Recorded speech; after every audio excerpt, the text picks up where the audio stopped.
Toutes les business models ont des complexités différentes, puis c'est pour ça qu'en 2026, le meilleur business model que tu peux choisir pour te commencer en affaires, ça va être lui que tu as une passion, puis que tu vas rester dedans. Puis ce que je veux dire par là, c'est que tous les business models ont des complexités opérationnelles différentes.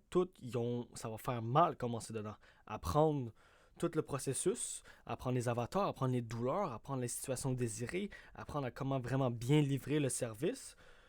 C'est tout différent à chaque fois. Il y a tout le temps des nouveaux problèmes de business model à business model. Fait que à chaque fois que tu changes, tu recommences de zéro. Tu recommences de zéro, il faut tout que tu réapprennes. Puis c'est pour ça que le meilleur choix que tu peux faire, c'est d'en prendre un, puis l'apprendre de A à Z. Que ce soit SMME, que ce soit intégration AI dans les entreprises, que ce soit e-com, que ce soit un brick and mortar, genre service local, peu importe. Ils vont tous avoir des douleurs, ça va tout être difficile. Tu vas vouloir arrêter, tu vas vouloir changer, tu vas vouloir essayer un nouveau truc, mais c'est le pire choix que tu peux faire. C'est pour ça qu'il faut sélectionner un business avec qu'on a une passion reliée avec, parce que dans tous les cas, peu importe ce que tu vas choisir, ça va faire mal puis ça va être difficile. Fait que prends-en un que tu es passionné, puis que tu vas stick to it jusqu'à la fin, que tu aies appris tout comment ça fonctionne, comment la niche fonctionne de A à Z, jusqu'à temps que tu scales, puis là tu peux switch. Si tu veux vendre, si tu veux déléguer au complet, peu importe, rends-toi jusqu'au scaling, rends-toi jusqu'au moins un 10 000, un 50 000 par mois.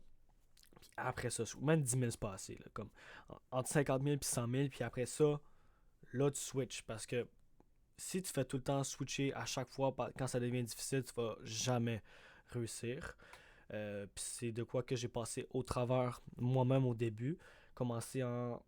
J'ai commencé à gérer des comptes réseaux sociaux. Puis là, je suis ah non, je devrais aller faire ci. Fait que là, j'ai fait des vidéos.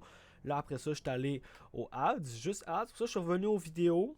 Ça, je suis revenu aux ads. Puis là, je suis revenu aux vidéos. Puis là, je fais tout. Je fais les trois. Fait qu'au moins, je suis resté dans la même comme industrie en tant que telle. Mais à chaque fois, je faisais juste recommencer de zéro. Puis c'était juste long. Ça a été beaucoup trop long pour rien, mon parcours. J'avais pas de mentorat, j'avais personne pour m'épauler au travers de ça. Juste des vidéos YouTube. Alex Hormozy, Charlie Morgan, shout out. Iman Gadi, c'est lui qui m'a mis dans les. Dans la sphère numérique. Mais ouais, si j'aurais stick tout juste un, j'aurais appris A à Z, ça aurait été beaucoup plus vite pour scaler ma business. Puis 100% choisis de quoi au travers que tu as une passion en tant que telle. Stick to it parce qu'il va y avoir de la douleur peu importe ce que tu choisis.